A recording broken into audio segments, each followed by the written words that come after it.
Canaco Tips, la ruta al conocimiento empresarial. Bienvenidos.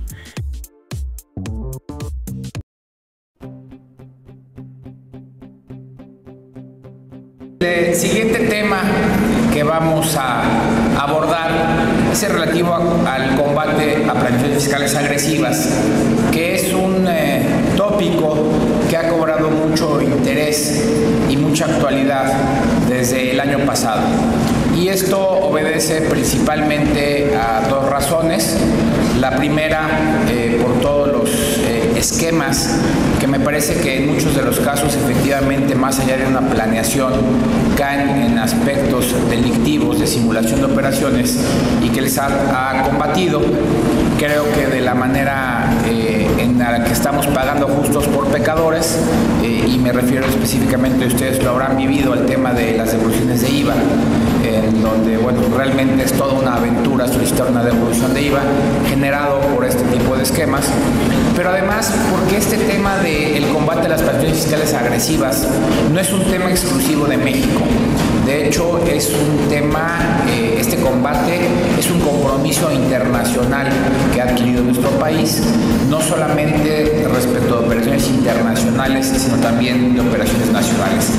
Y para esto, en primer lugar, creo que esto es, aunque pareciera muy obvio, desde mucho tiempo atrás se ha satanizado el hablar de planeación fiscal.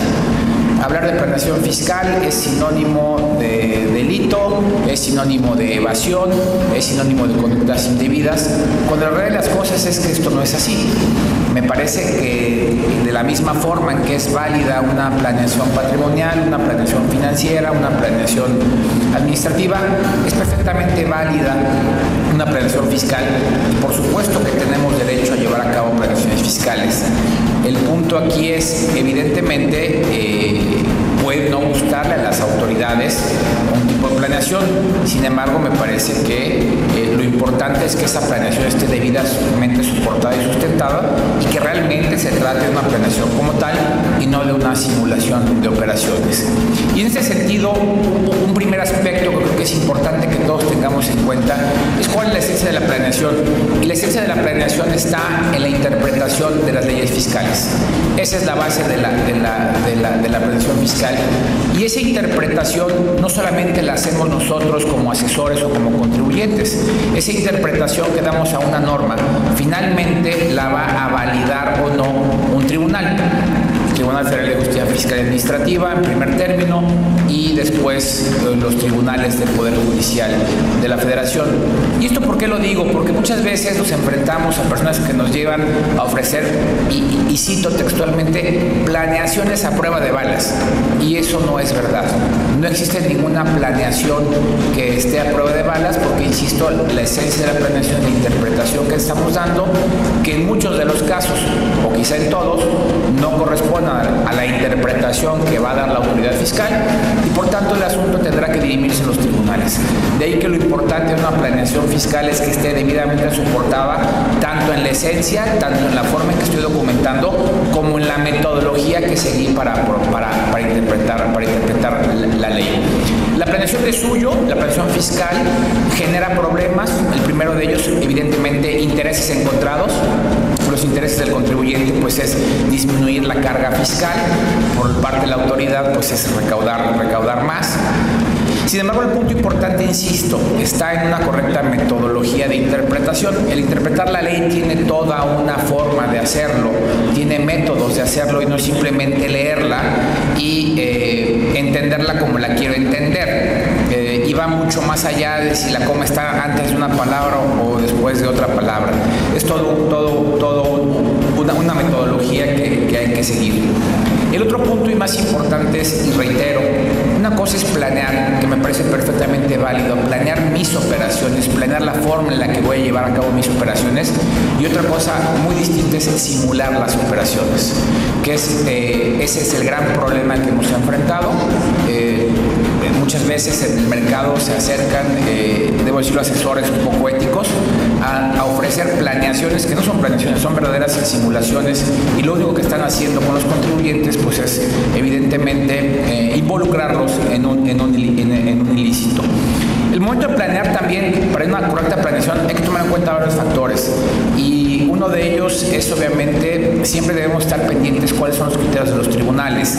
Una cosa es lo que el contribuyente o los asesores opinemos, otra cosa lo que la propia autoridad opine, que finalmente la autoridad de alguna manera nos ha dado a conocer, creo que con una sobreimportancia que le hemos dado, los criterios normativos que le denominan, y aquellos criterios no vinculativos, en donde nos están informando cuáles son las interpretaciones con las que no están de acuerdo y normalmente se toman como ley. Digo, evidentemente sabemos cuál es el criterio, pero hasta ahí nada más.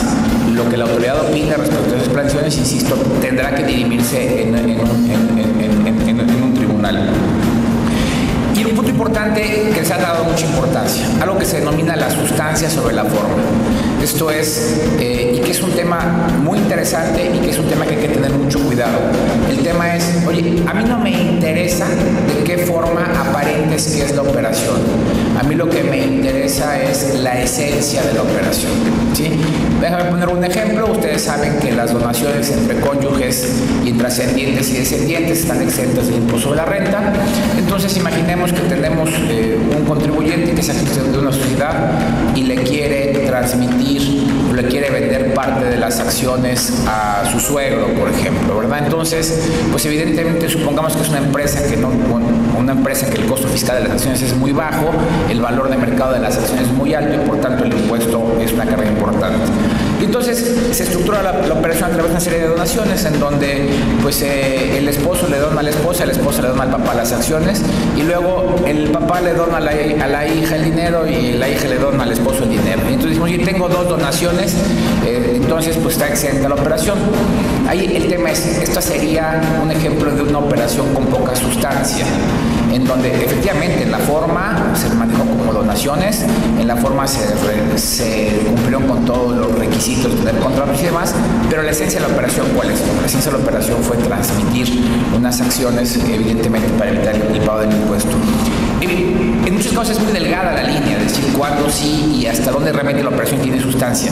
Pero este es un tema muy importante que las autoridades están atacando mucho, en donde dicen, la operación no tiene sustancia y no me importa la forma que le estés dando. Para mí esto es.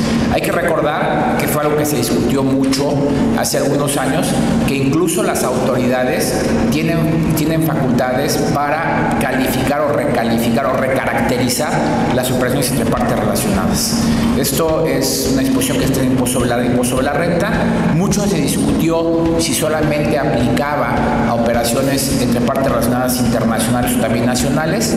El SAT ya lo ha hecho en operaciones nacionales y más allá de ello se está facultando por ahí por unos criterios del Tribunal Federal de Justicia, está diciendo que existe fundamento para que existan o para que lleven a cabo estas recaracterizaciones entre partes relacionadas.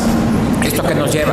A que la ley faculta a la autoridad fiscal a decir, esta operación, en el ejemplo que manejamos hace un rato, no es una donación, sino es una compraventa y por tanto te genero todos los efectos fiscales de una compraventa. Y entonces sí es muy importante tener esos aspectos en cuenta. Estos han sido criterios como tal internos que, insisto, las autoridades están atacando mucho desde hace algunos años. Pero había mencionado que también en este aspecto hay un compromiso internacional por parte de México. Y este compromiso internacional deriva de un movimiento que se le ha denominado como el movimiento BEPS. Y este BEPS no es otra cosa más que ¿qué fue lo que pasó? Lo que pasó fue que, y aquí ya en muchos países se quieren adjudicar la paternidad del BEPS. La realidad de las cosas es que se empezó a ver que empresas como Hewlett Packard, como Google, como Amazon, en fin, principalmente empresas de tecnología, lo que hacían era que, por ejemplo, pues prácticamente no pagaban impuestos. En el caso de, hoy en día, entiendo que no se han resuelto, pero hay investigaciones en Estados Unidos, por ejemplo, de estas empresas de tecnología, en donde, a pesar de haber obtenido miles de millones de pesos provenientes de Estados Unidos, resultó que en ese país pagaban solamente el 2% de impuestos impuestos, la tasa efectiva respecto a todos sus ingresos en Estados Unidos. Pero más allá de ello, encontraron que estas empresas, más del 80% de sus ingresos no pagaban impuestos en ninguna parte del mundo. ¿Y todo esto a través de qué? Todo esto a través de planeaciones con diferentes países y diferentes figuras.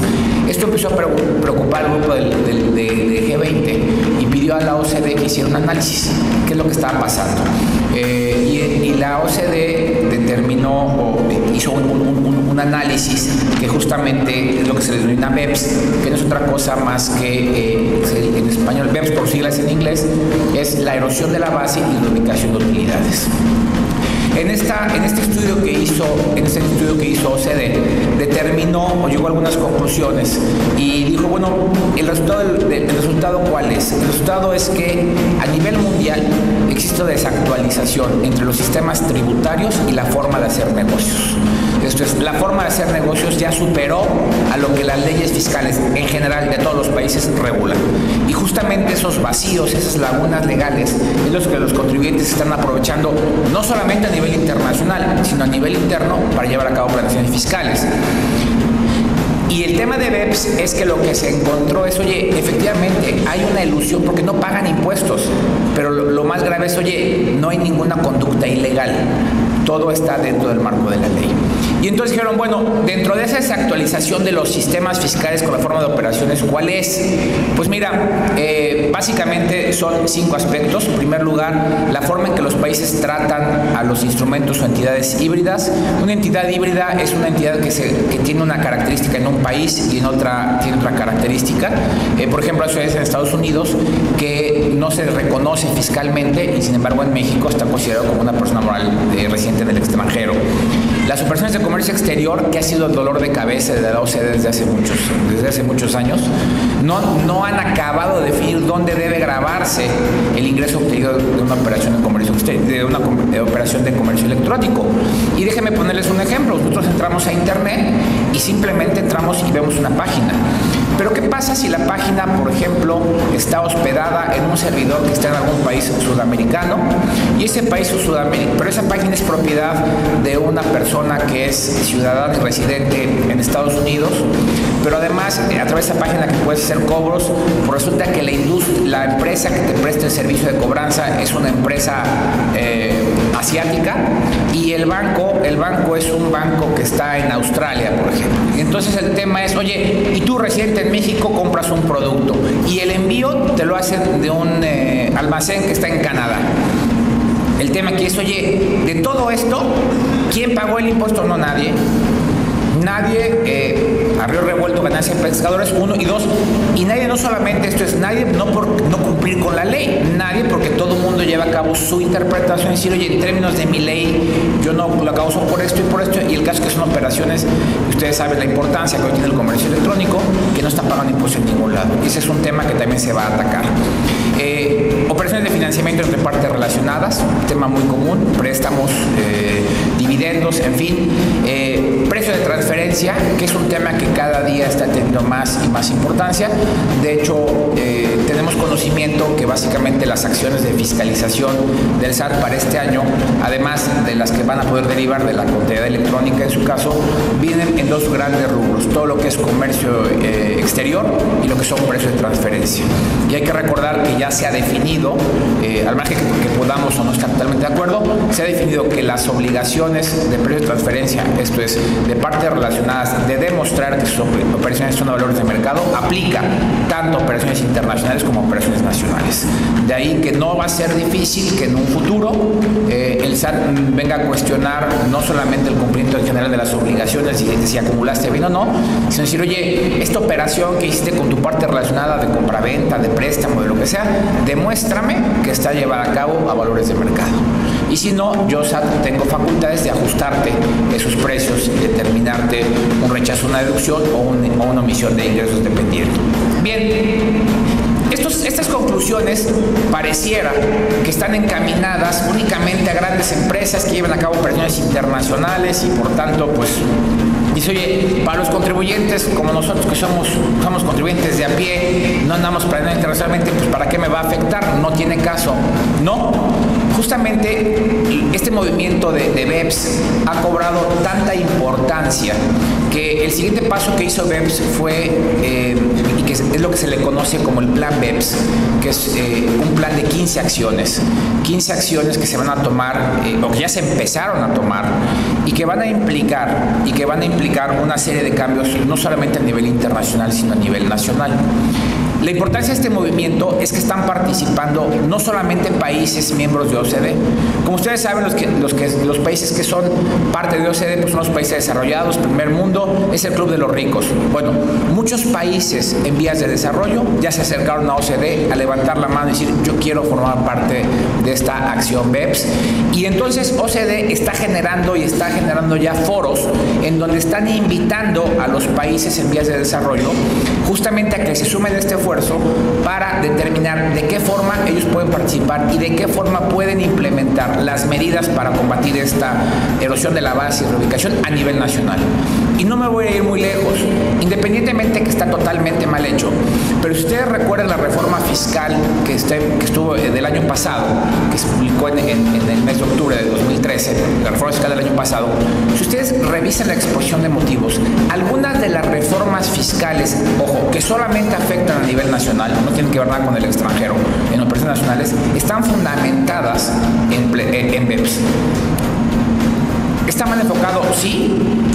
Al final yo tengo dudas que efectivamente tengan un sustento en BEPS, o solamente se tomó como un pretexto también, pero lo cierto es que esto que estamos haciendo, esta nueva corriente de BEPS no es solamente para grandes empresas. Esta corriente de BEPS también aplica a medianas y pequeñas empresas y está siendo la bandera que están utilizando autoridades fiscales justamente para combatir con mayor impulso cualquier planeación fiscal agresiva. Tenemos un problema. El problema es que debemos entender por una planeación fiscal agresiva. El punto es, nos ha tocado casos extremos en donde cualquier interpretación que des, que pagues por la que pagues menos impuesto, es planeación fiscal agresiva independientemente de cómo lo hayas estructurado e independientemente que esté totalmente soportada.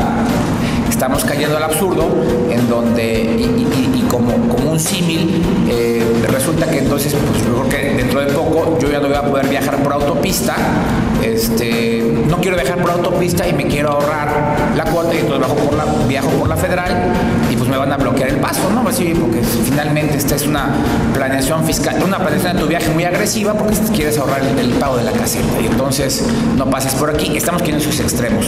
Lo cierto es que, ¿cuál es la problemática que estamos enfrentando en planeaciones en general? Que todas ellas prácticamente están terminando en los tribunales.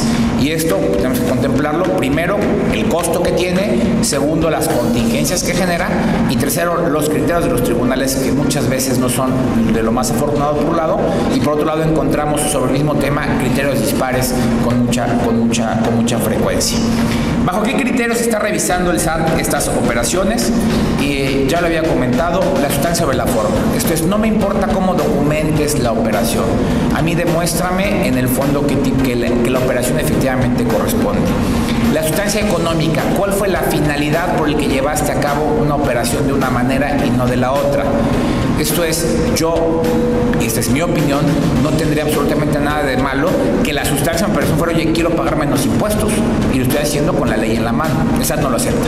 Si cualquier operación que tú realices la haces con la única finalidad de pagar menos impuestos o de causar menos contribuciones, tenlo por seguro que el SAT la va a rechazar, porque el SAT no considera válido llevar a cabo una operación de alguna forma que únicamente tenga por objeto pagar menos impuestos y no que tenga alguna otra finalidad económica y demás. Requisitos formales, hay que tener mucho cuidado. Estamos en revisiones muy formalistas en donde se ha abusado, creo que yo, de esa facultad. Y un tema, por ejemplo, que quiero poner en requisitos formales es la famosa fecha cierta. ¿Qué es la fecha cierta y qué es lo que está haciendo el SAT? Y este es un tema que hay que tener mucho cuidado. Tú llevas a cabo una operación, te piden el contrato, enseñas el contrato y te dice, oye, tú dices que este contrato se celebró, voy a inventar, el año pasado. Oye, yo no tengo certeza que el contrato efectivamente se haya celebrado el año pasado. A mí, ¿cómo no sé que el contrato lo redactaste ayer, lo metiste al microondas para que se viera como más viejito y es un contrato que nunca existió? Esa es la famosa fecha cierta. Entonces, oye, como yo, SAT, no tengo certeza de la fecha en que lo celebraste, entonces no tengo forma de demostrar el famoso requisito de estrictamente indispensable de la erogación y por tanto te lo rechazo. Entonces, es una medida, creo yo, abusiva, sí. Inclusive ya hay pronunciamientos de PRODECON en donde se está estableciendo que esa no es facultad de SAT y que no debieran llegar a esos extremos. En este caso, una sugerencia que podríamos hacerles es, oye, en los contratos importantes, digo, no serán todos, pues cuando menos obtengamos una copia certificada por parte del notario del mismo contrato. ¿Por qué? Porque con la copia certificada tengo ya la leyenda, el notario dice que tuvo la vista el original y que coincide, y pues eso le da certeza de la fecha. Pero son de los extremos a los que está llegando la revisión de las autoridades fiscales. Casos mucho más concretos, las devoluciones y compensaciones, ustedes lo hemos visto. Hoy, en primer lugar, por supuesto, y lo sabemos, las devoluciones de IVAs siguen prácticamente paradas, no solamente las de IVAs, las mismas, cuando menos el año pasado fue un problema, habrá que ver cómo viene. Las famosas devoluciones a favor de las personas físicas en la declaración anual, en una inmensa mayoría fueron rechazadas de original para que prestaras el trámite y después poco faltó para que te pidieran el acta de defunción para devolverte y para saber que existías y todavía no estabas defraudando. En las devoluciones de IVA, la realidad de las cosas es que es absurdo, te están pidiendo aspectos desde tipo fotografías, operaciones y demás, una serie de cuestionamientos. También ya hay varias recomendaciones emitidas por PRODECON en el sentido de estas circunstancias. Sí hay que decirlo. Evidentemente creo que la medida no fue la más adecuada, porque lo que está haciendo es parar a muchos sectores de la economía, sector avícola, sector maquilador, muchos sectores que dependen de los flujos de IVA, los tienen parados porque están paradas todas las devoluciones.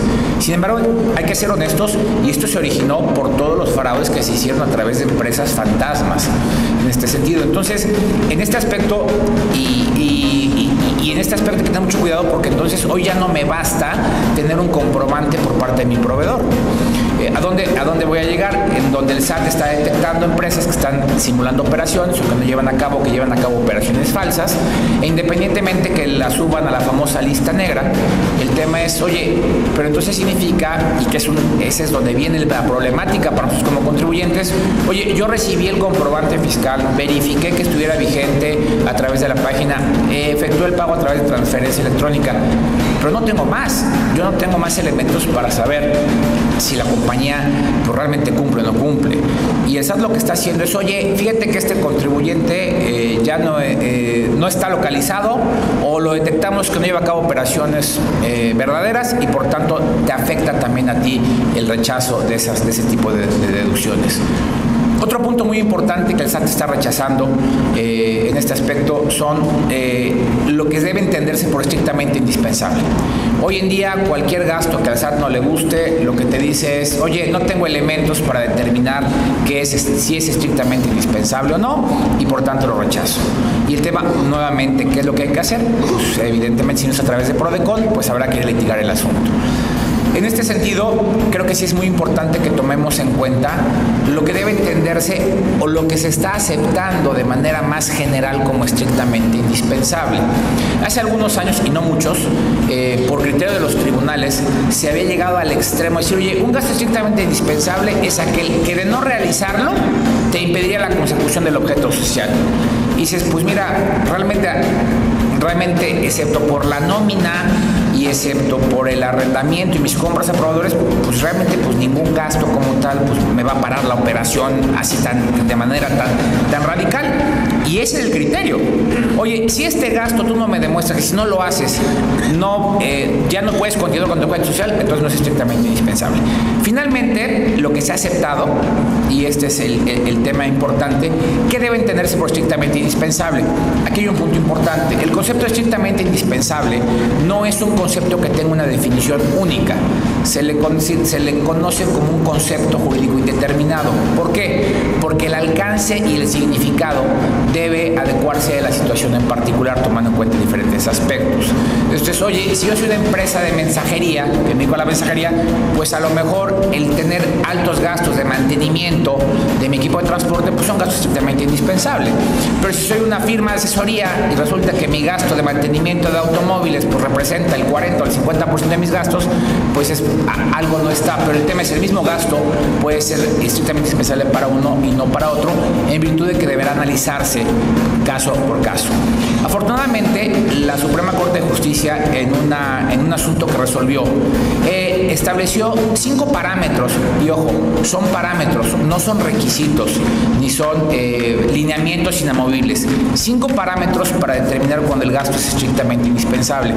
Es importante que lo conozcamos porque la autoridad los está utilizando ya como parámetros para ella rechazar o no. El primer parámetro es, oye, que la erogación que estés llevando a cabo esté directamente relacionada con la actividad de la empresa, ¿sí? Ya abandonamos afortunadamente desde ahí el viejo criterio de si no realizas el gasto estrictamente indispensable, solamente es aquel que si no lo realizas paras la operación. No, primero requisito es que esté relacionado con el objeto, pero con la actividad de la empresa, que no el objeto, con la actividad de la empresa. El segundo, el gasto debe ser necesario para alcanzar los fines de la actividad. ¿Sí? Necesario para alcanzar, no que pares la operación, simplemente, y tiene una lógica, es decir, el porqué del gasto es importante para tu operación. Que de no efectuarse el gasto, podrían afectarse las actividades del contribuyente o entorpecer su normal funcionamiento. El cuarto parámetro que se ha prestado también a abusos es, oye, el gasto debe representar un beneficio o ventaja para la empresa en cuanto a sus metas operativas.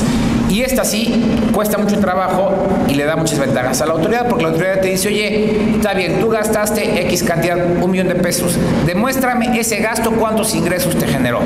Dices, no, bueno, pues el gasto como tal aislado pues no me generó ningún ingreso. Entonces, ese es un tema que hay que tener mucho cuidado en ese aspecto. Y otro punto, los gastos deben estar en proporción con las operaciones del contribuyente para que sean considerados como estrictamente indispensables.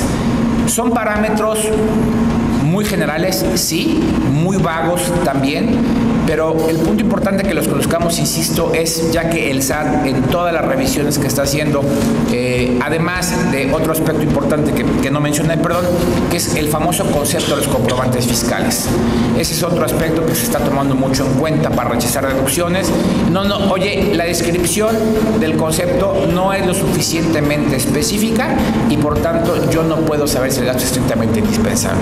Entonces, son los aspectos que hay que tomar en cuenta en este sentido, justamente para poder tener correctamente documentadas las operaciones y con base en estos criterios poder llevar a cabo correctamente las planeaciones.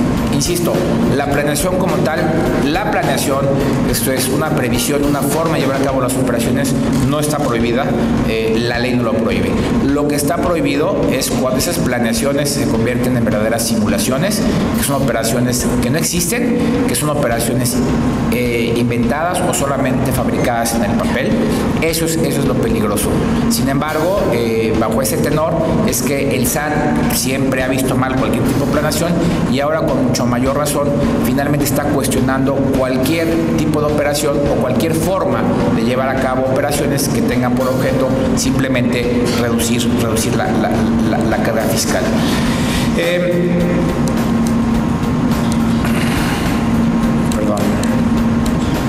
Bueno, básicamente estos son los principales aspectos de lo que son las planeaciones fiscales que se están tomando.